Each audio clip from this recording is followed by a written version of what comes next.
Ladies and gentlemen, good day and welcome to the Yes Bank Q2 FY24 results conference call. On the management panel, we have with us today Mr. Prashant Kumar, Managing Director and Chief Executive Officer, Yes Bank; Mr. Niranjan Banodkar, Chief Financial Officer, Yes Bank; Mr. Manish Jain, Country Head, Wholesale Banking, Yes Bank; Mr. Pankaj Sharma, Chief Strategy and Transformation Officer, Yes Bank; and Mr. Sunil Parnami, Head, Investor Relations. Mr. Prashant Kumar will now give you an overview of the results, which will be followed by a Q&A session. As a reminder, all participant lines will be in the listen-only mode, and there will be an opportunity for you to ask questions after the presentation concludes. Should you need assistance during the conference call, please signal an operator by pressing star then 0 on your touchtone phone. Please note that this conference is being recorded. I now hand the conference over to Mr. Prashant Kumar. Thank you, and over to you, sir. Thank you, and very good morning, and thanks all of you for joining us today for Yes Bank Q2 earnings call.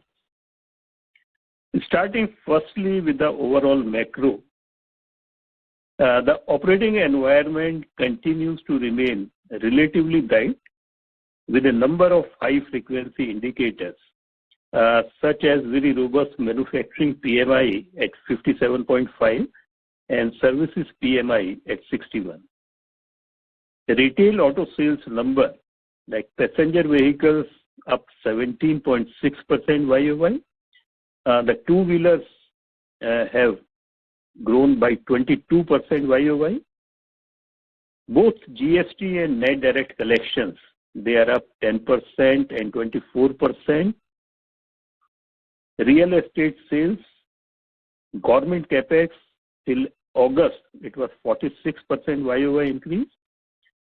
Together with softening of underlying inflationary pressures and monsoon season ending with near normal rains, all pointing to a sustained growth environment backed by active policy measures to support growth and contain the inflation going forward. System-wise credit growth continues to be robust around mid-teens level, and deposit growth, on the other hand, remains a key focus. Against this backdrop, we continue to remain focused on driving growth with profitability at Yes Bank through a number of our ongoing initiatives, yield calibration and NIM improvement, right sizing and OPEX rationalization, leveraging branch as the key fulcrum of our business, and lastly, the productivity and the turnaround time improvement.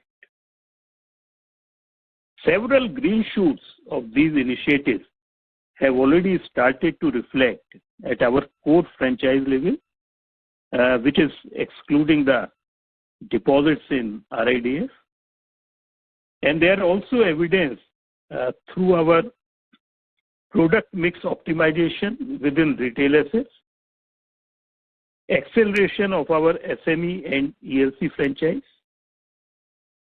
expansion in our incremental loan spreads, sustained acceleration in our core fee growth, and lastly, in slowing down of the quarter-on-quarter rise in our operating expenses. To further accelerate growth with profitability, we have set up a dedicated strategy and transformation office, which is headed by Mr. Pankaj Sharma, who has recently joined us. Last quarter, our retail advances crossed 1 lakh crore mark, and its share improved further to an all-time high of 48%. A strong disbursement momentum was maintained across all our asset classes. The growth in our SME and ELC businesses continue to drive our transaction banking flows and fees. On the deposit side, despite a challenging environment, our CASA NTB acquisition run rate further climbed up. We opened 3.91 lakh CASA accounts during the last quarter and maintained our CASA ratio at 29.4 and incremental retail CASA ratio at 34.8 in quarter 2. And this is despite a very challenging interest rate environment. We garnered incremental deposits of nearly 15,000 crores. As Yes Bank of today, we continued our strong emphasis on granular retail deposit franchise and strategically focus on acquiring affluent, mass affluent, and MSME clients with strong traction across our Yes First, Yes Premier, and NRI segments. 93% of our saving accounts and 85% of the sole proprietorship current accounts have been opened digitally. As a future-ready bank, we made good strides in our digital banking capabilities. In August, we launched Iris by Yes Bank, a comprehensive mobile banking solution with more than 75 features for all banking needs of our retail customers. We also launched UPI payments through RuPay credit cards, enabled UPI interoperability on the RBI CBDC app, and we became the first bank in the country to issue an ONDC network gift card. Also during the last quarter, bank launched a co-branded corporate credit card in partnership with Jagal, collaborated with BriskPay to leverage from its capabilities in cross-border payments and offering the same to our SME clients. I would like to highlight that while the impact of many of these initiatives is already getting reflected positively at the core franchise level, however, at bank-wide level, the same sometimes gets clouded in the net reported outcomes due to drag such as significant RIDF balances. To address this particular issue of large amount of deposits in the RIDF, the bank has formulated a comprehensive PSL strategy which incorporates several organic and inorganic actions, including BC partnerships, on lending, IBPC or PSLC purchase, or acquisition. And we expect PSL drag to start reducing over the coming few quarters. Moreover, we have also made a very senior hiring with Mr. Manish Jain joining us as the head of wholesale banking to drive our growth in our ELC and large corporate business.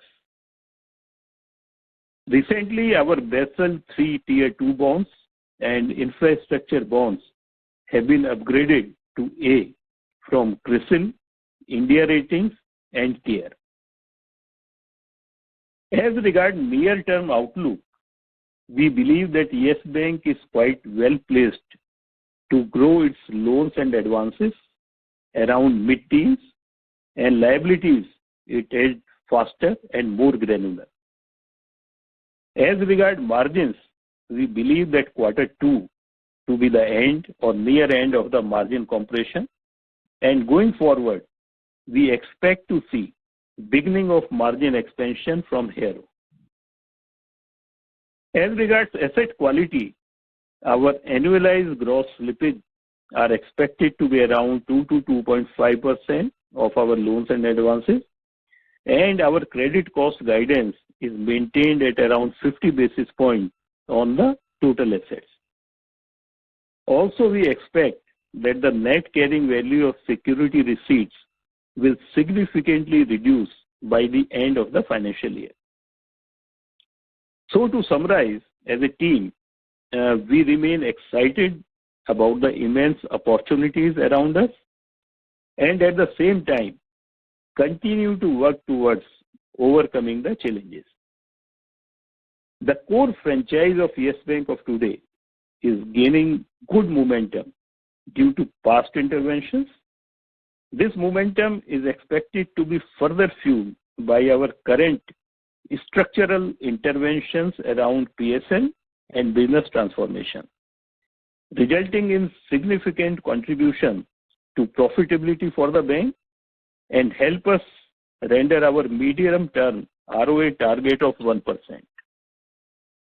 Before opening the line for questions, I would like to take this opportunity to extend my best wishes to you and your families for the festive season.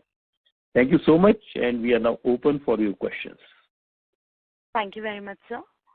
We will now begin the question and answer session. Anyone who wishes to ask questions may press star and 1 on their touchtone telephone. If you wish to withdraw yourself from the question queue, you may press star and 2. Participants are requested to use only handsets while asking a question.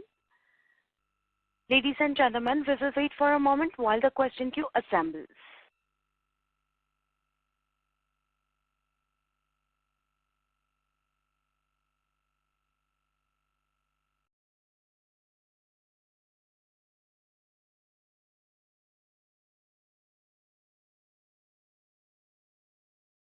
You may press star and 1 to ask questions.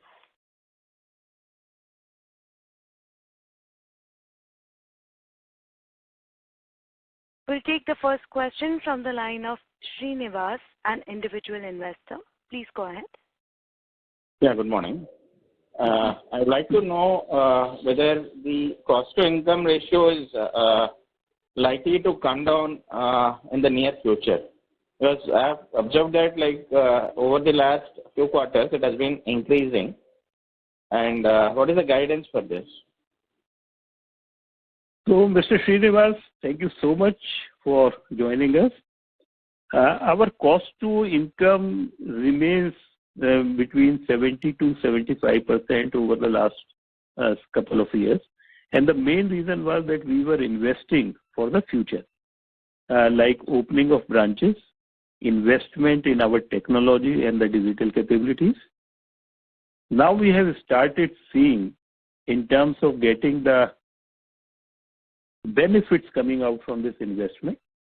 But I think we would continue to invest in the future, like we are planning to open 150 branches during the current financial year. But as I was sharing with you that we are going through a business transformation and strategic change in our business direction, as well as taking care of the PSL drag, which is almost like a 35 to 40 basis point. Okay, so I think what we are going to see in the coming time, the cost to income ratio would start reducing. You must have noticed that this time our operating expenditure quarter on quarter growth is 0.5%. We would have a very tight control on the operating expenses, and we would continue to work towards improving our interest income. And we are expecting now going forward, our cost to income ratio would start coming down. Thank you. Thank you. The next question is from the line of MB Mahesh from Kotak Securities. Please go ahead. Prashant, hi. Just a couple of questions. One on the NPL line. We continue to see the retail slippages kind of on the higher side and the recovery and upgrades being on the lower side. There is also some initial signs that even the disbursements have started to slow down. If you could just kind of broadly give your views as to how are you seeing the retail portfolio? So Mahesh, on the retail portfolio, we started seeing some amount of stress in the very first quarter. Okay. And then we immediately took some policy steps in terms of corrections regarding the underwriting as well as the onboarding of customers. Similarly, we have strengthened our collection teams. So I think what we are seeing definitely, and this is also disclosed in our numbers, today like 2/3 of our gross slippage is coming from the retail portfolio. And this kind of the stress we have seen in both credit card as well as the unsecured loans. But I think all the corrective steps have already been taken, and we have started seeing the improvement of this. That is one part. Second, since now we are focusing on the profitability, okay, some of the prime retail asset products like the prime home loan or a new car loan, which in the current times would not make a great commercial sense for us to be very, very active in these fields. So we have started slowing down on some of those products where the yields are lower. But definitely in terms of strengthening the policies around how we underwrite and onboard the retail customers have been strengthened, and we have started seeing the positive results out of it. But I think this is a industry-wide phenomenon which has also been flagged off by the regulators in terms of the retail portfolio. But I think we need to be cautious. Already our retail growth has come down to 27%, and strategically we would like to have a very tight control on the retail side. And maybe by the year end, we would see the retail loan growth coming down further to around 25%. Okay, and just to clarify this, when you say the unsecured pieces have contributed to most of the slippages, or do you say that it's been a disproportionately large one? Because the exposure that we see in the presentation on the unsecured side is much smaller for the amount of slippages that we have. No, so it is disproportionately higher on the unsecured and the credit card. It is not like the entire slippage is only coming from there. Okay. So the second question is on the cost side, on the cost of funds. Given where we are on the cycle, if you could just kind of tell us how much more is left in terms of repricing there. Daniel, would you take this? Yes, Mahesh. So from a cost of funding perspective, Mahesh, we believe that we at least last quarter we did highlight that there was about tendency of 15-20 basis points on TD repricing. We've actually absorbed bulk of that in this quarter. So while if I were to just break the whole deposit repricing into two parts, there might be some tendency of repricing in the retail deposits because these are slightly long tenors. But on the wholesale, entirely has been absorbed. In fact, on the margin, we are seeing some beneficial rate structures already playing out. So on the whole, we believe that deposits have been fully repriced, and while we've not spoken about it, but we are also now seeing good momentum also picking up in our current account and savings account. So as a mix on the margin, we should do incrementally better from here on. So you combine all these factors, we do believe cost of funding has played out at its peak. Okay, so your argument is that cost of funds has played through, yields can potentially improve as you're moving out of the super prime segment, allowing you for the margins to expand. Is that directionally the argument that you're making? That's right, Mahesh. Absolutely. We do see, in fact, there is a significant wedge already that is played out between incremental disbursement yield versus portfolio. That's been happening for some time. It's just that, like Prashant mentioned right at the start, a lot of our reported numbers get clouded by some other factors, RIDF being one of the most dominant ones, to be honest. So on the margin, we will keep seeing marginal improvement, but underlying incremental business is really focused on improving the margins and cost to income. Perfect. Thanks a lot for this. Mahesh, I just also wanted to clarify, a couple of points on the retail delinquency.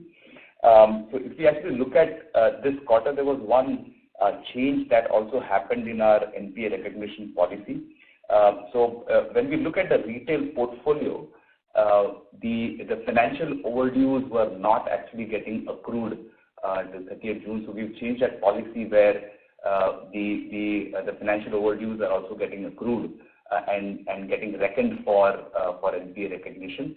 So the classical penal interest, and that has also contributed to some increase in the retail delinquency. I'm not taking away the point that we are cautious and we have made the necessary interventions, but this is also one of the reasons why the delinquency has been slightly higher. Perfect. You're saying the penal interest part of it is now getting added to the slippages line, is it? So what happens, Mahesh, is so let's say if there is a financial overdue, the interest on that was not getting factored as an accrual and therefore not getting factored as a days past due for the NPA classification earlier. We've actually changed that policy from 1st of July, which means that if there are delays in EMIs on the retail portfolio, you are also accruing the interest on those delays, and that is also triggering a 90 days past overdue recognition. Okay, I'll just take this offline, but earlier the concept was that it will be an interest derecognition item, right? It's not a slippage item. No. So let me clarify again. So let's say you have a loan at 11% accrual coupon, and let's say there is a default in that particular loan. There is a penal interest that used to get levied on that overdue amount. That penal interest earlier was not getting accrued as income. It was getting recognized on cash recoverability, right? So correct. You could have cases where that penal interest could have been maybe even 60 days overdue, could have been 180 days overdue, but was not getting factored into the NPA. But with effect from 1st July, we've changed that policy where the financial overdue interest actually it goes through the overdue counter of 1 day, 2 day overdue and if it is not paid for 90 days, we will have an NPA classification for that particular account. So that has also added to the slippages. Oh, okay, perfect. Thanks for this. Thank you. Thank you.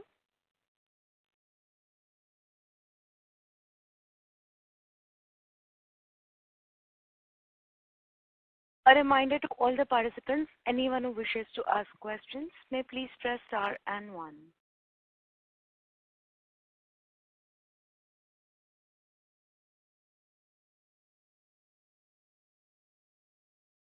We'll take the next question from the line of Chintan Shah from ICICI Securities. Please go ahead. Yeah. Hi, sir. Thank you for the opportunity. Sir, firstly, so my question is on the corporate. So corporate growth has been kind of slow. It has been degrowing. So what would be a strategy on the corporate growth going ahead? Since we are also slowing down a bit on the retail, and also are we getting cautious or slowing on the corporate, or what's the plan there? Yeah.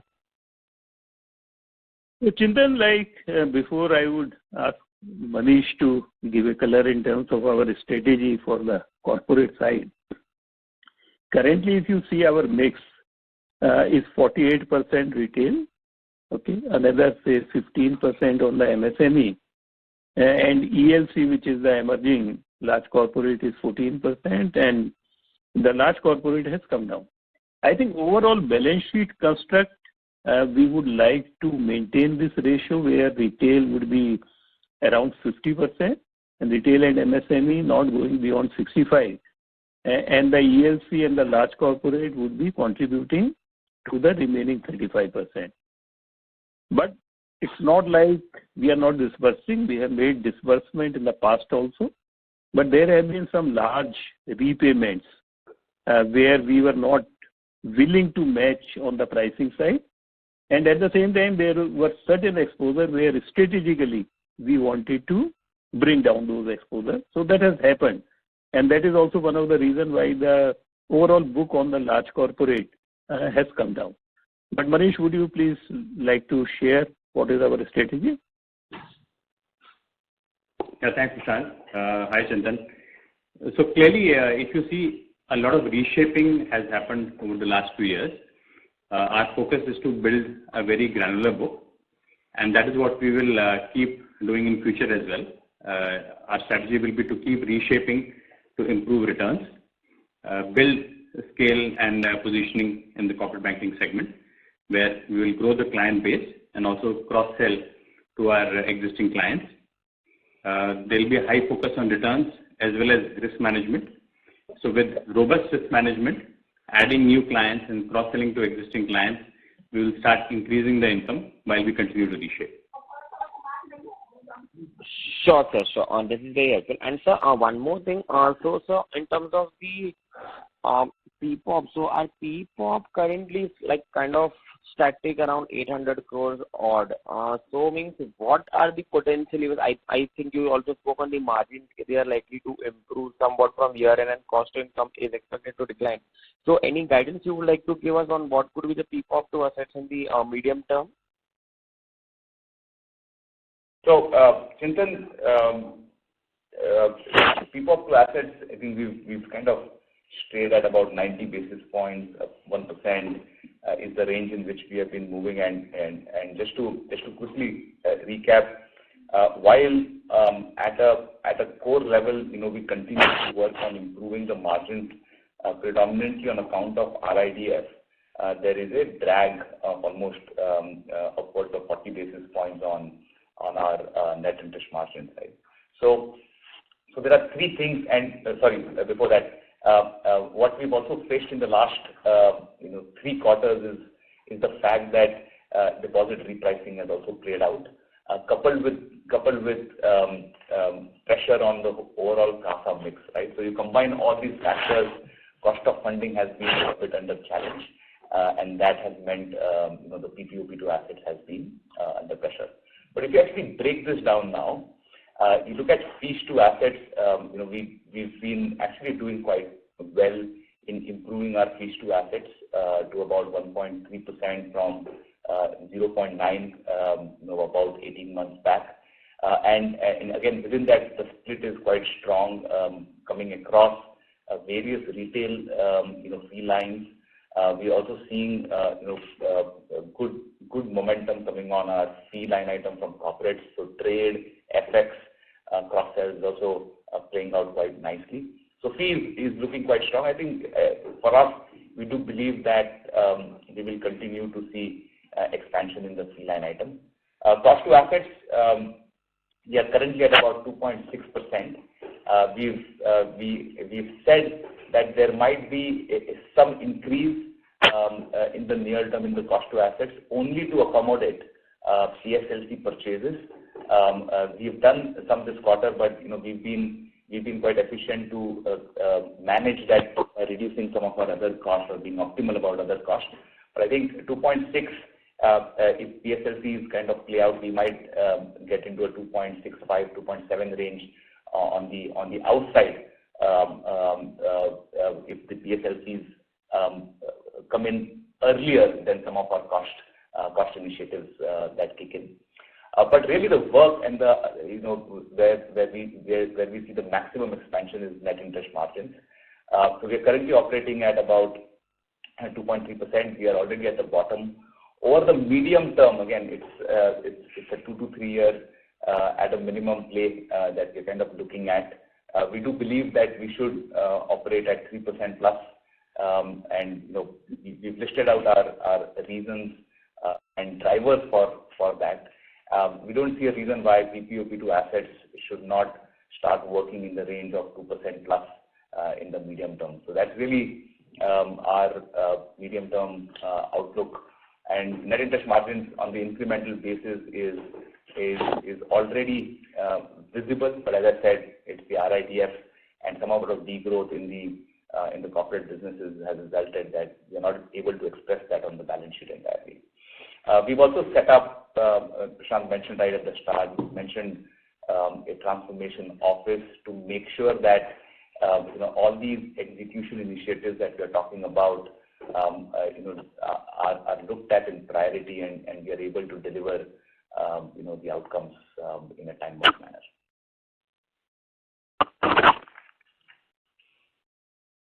Sure. This is very helpful. Just one last question. So now from my thanks for the very elaborate answer. And just one thing on the current quarter for the credit cost, it seems a little elevated. I don't know if I've missed any comments. If Sir would have given any comments on why the credit cost has been a bit higher. If you could just throw some light on that, yeah. Thanks. So, Chitra, if you see our credit cost, there is a continuous endeavor for the bank to, and we said this earlier as well, we were a bank that was sitting on almost 6% NNPA to security receipts as a overall pool. Actually, that was not too long ago. It was almost in March 2021. We were almost at 6% NNPA to SR. Our continuous endeavor has been to make sure that that pool actually comes below 1%, right? And it is good. It is a function of two things. One, the continuous momentum that we've seen in our resolutions and recoveries. So, we every quarter see recoveries, resolutions coming through. What we do is, as a combination, whenever we see resolutions and recoveries, is to make sure that our provisioning coverage on the residual book keeps increasing, such that the residual carrying value of this pool keeps reducing. So, if you look at last quarter, we were at 2.4% as security receipts to NNPA. That ratio has now come down by 40 basis points, both as a function of recovery resolutions we've seen, as well as some of the provisioning that we've taken. And the bulk of that provision is also a reflection of our intent to continue to work towards improving our NPA PCR. So this quarter, if you see, 48% actually has been increased to 56%, right? So both are, these are objectives with which we continue to play. And you would appreciate that given that we were dealing with a stock of 2.4% SR plus an NPA, many a times aging-related provisioning, the timing mismatch between aging-related provisioning requirements and the recoveries, is not always a very smooth or a linear curve, right? So it's always prudent from our standpoint to use this to keep reducing the drag. And as Prashant said right at the start, our expectation is by the end of this fiscal year, a bulk of the security receipt carrying value should be off our balance sheet. I'm not saying it will be zero, but clearly as a pool of NNP and SRs, our endeavor is to see how it can be as close to 1% as possible. Sure, sir. And so, sir, just one last thing here to follow up on this. So, PCR now currently is around 56%. So, are we now staying comfortable with this, or would we like to further inch this up? Since we plan to take it further from here on, then that could also put some pressure on the credit cost. Yeah. No, I think by the year end, we would like to definitely improve the PCR, and I think around say 70 to 75% is something which we would like to have. Sure, sir. But the credit cost guidance remains intact at 50 basis. Yeah. Okay, sure, sir. That's it from my side. I'll come back in the queue. Thank you, sir. Thank you. We'll take the next question from the line of Srinivas, an individual investor. Please go ahead. So this JC Flair's assignment of debt happened almost some 10 months ago. So having observed the recovery track record for the last 10 months, is it better off as compared to what Yes Bank was doing earlier? Yes Bank itself was recovering more than 5,000 crores earlier on its own for the last 2 years or 3 years. So JC Flair, has it contributed its part, and have we seen any bigger resolutions, big ticket resolutions under the JC Flair's regime? So Srinivas, as of now, if you see last 3 years, bank was able to recover more than 5,000 crores. Okay. During the current year also, we are in the same line. I think if you see like every quarter, we are able to make the recoveries of more than 1,200 crores, including the recoveries made by the JCF, ARC. So I think as of now, we are seeing the kind of recovery which we were expecting from the pool of the NPAs. Almost a similar recoveries are coming from the JCF. Some of the resolutions which they are doing, I think the value out of those resolutions would start flowing from the next financial year. Okay. Thank you. Thank you. The next question is from the line of Namit Arora from Ingrowth Capital. Please go ahead. Yes, thank you for taking my question. My question to Prashantji is that historically the bank, was an early mover in terms of technology and related initiatives. If you could please give us an update on what has been the continued progress on the front and how you are using it into your strategy, because this could be a competitive differentiator for the bank. Thank you. Namit, like what you have rightly said, that bank was always the front runner in terms of both technology as well as digital side. And last 3 years, despite the challenges, we have not stopped investing on both technology and the digital capabilities. And today we are in a situation where, like if you see 3 years back, the UPI transactions, which were just like 2 to 3 billion transactions a month, has already reached 10 billion transactions. And we continue to retain our market share of around 38% on the UPI side.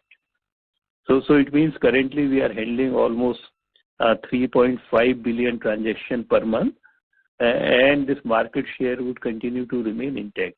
That is only one part. Second, in terms of, if you see, we were the first group of banks which were identified by the regulator for participation in the CBDC. So that also demonstrates in terms of the confidence in the bank about the digital capabilities. And we started with the wholesale CBDC and then subsequently on the retail CBDC also. In the month of August, we also launched our new mobile app, Iris, which is having for customers more than 75 features. So I think this is something which continue to remain very strong for us. And only because of these capabilities, today we are a preferred banker for the new age businesses. And that is also giving us a very good, the float fund, which is contributing to our, as a current account to our total liability. So today, if we see the digital and the IT capabilities is helping us in getting new age businesses, contributing to current account, contributing to the fee income.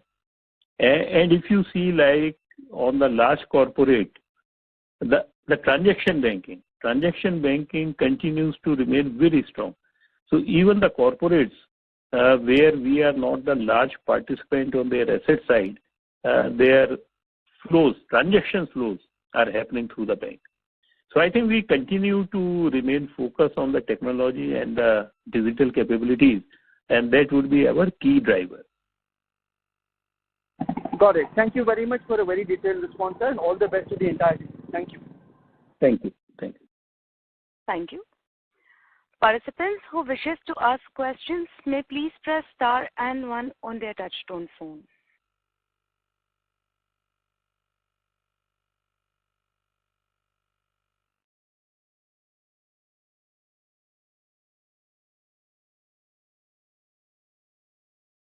We'll take the next question from the line of Jay Mundra from ICICI Securities. Please go ahead. Yeah, hi sir. Good morning. So first on your PSLC stock, right? So as per annual report, we had around 300 billion of deposits. How is that moving? And what is the way out? I mean, as long as this remains a significant proportion of the balance sheet, your margins will be will remain under pressure. So, what is the way out of this? And what is the stock right now? And just to understand how are we moving direction. So on the balances in our RIDF, so currently we have 32,000 crores. Okay. There is a possibility that there would be some more demand coming in the second half year of the bank, and the 32,000 would inch towards around 40 or 41,000 crores. But like I was sharing in the beginning, we have taken certain strategic calls in terms of how going forward there should not be any further demand from the RIDF side. So I think we are working on the multiple strategies. One of the strategy as of now in our strategy is more in terms of what we can do organically through our branch network, through the BC channels, okay, also on lending to the microfinance NBFCs and also to the NBFCs who deal with certain these kind of products. But simultaneously, we are also looking, like I shared last quarter also, we are also looking for some inorganic acquisition which can take care of the RIDF balances. So I think with these kind of initiatives, we are quite confident that next year onwards, we will not see any further demand coming because every year it is always for the past year. Okay. Right. And we would start seeing the reduction in our balances in RIDF from the FY26 onwards. So currently our RIDF balances are 9% to our total asset. I think we would like to take it to around say 3%, but it will take some time, okay? Because always there is a maturity of RIDF, but fundamentally what we are looking at that we don't add anything to the RIDF from the FY26. Right. So just to understand this correct, sir, so maybe in the second half the balances may go up, but from FY25 onwards, at least the percentage share should start declining, or the decline will start from FY26. Decline would start from FY26. FY25 we would be, because it's always the average balances for the fourth quarter. So I think the average for FY25 and FY24 would be almost at the same time. Sure. And lastly, sir, on security receipts, right? So we are doing a 500-600 crores per quarter redemption. When do we see that the redemptions start accreting to PNL? I mean, would you believe that? I mean, what is the timeline for all these SRs get liquidated and the recovery starts adding to PNL? When would be that time? What would be the timeline for that? So there are two things around this. If you see even in the current quarter, the redemption of the SR has resulted into a P&L contribution, something around say 300 crores. Niranjan can give you the exact figure. So even in the first quarter and the second quarter, whatever redemptions has happened in the security receipt, there has been a accretion on the P&L side also. But still, if you see the current book on the security receipt is 1.1%. Right. We are expecting if it is not zero, but I think it would come down very, very meaningfully by the end of the current financial year. And next year onwards, the entire recoveries would add to our profit. So the current recoveries would be used in terms of making some more provisions.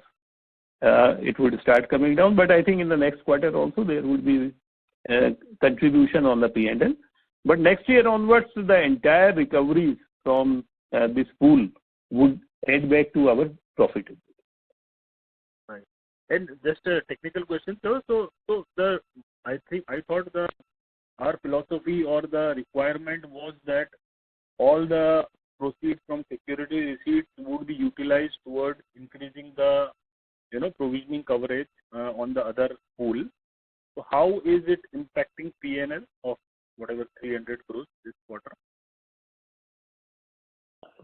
So, if you look at Jay, if you look at our P&L, and in fact, it's part of the investor presentation as well. If you look at our provision for investment, actually you would have seen a release of about 290 crores, right? That's predominantly coming from, like Prashant mentioned, the security receipts redemptions, which have resulted into a provision write back, and what that has been used effectively for through a P&L flow is for upping the provision for non-performing advances, and you're seeing the consequence of that, which is the PCR has improved from 48% to 56%.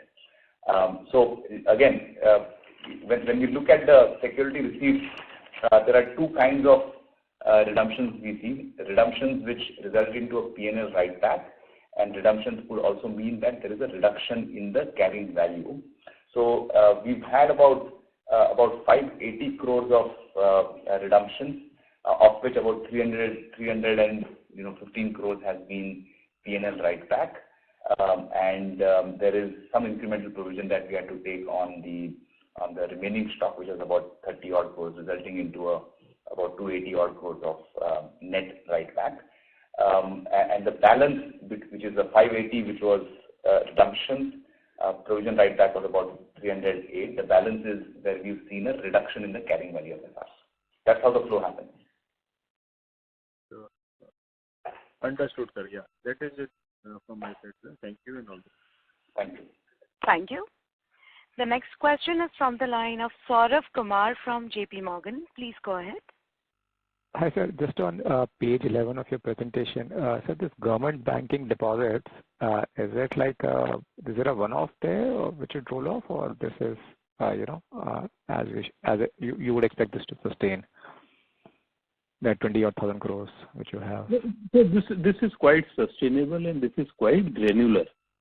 So, like if you see after reconstruction of the bank was not able to get the government deposits. But what we have done, the entire government banking is working very closely with the branch banking, and we are going very deep into the government business.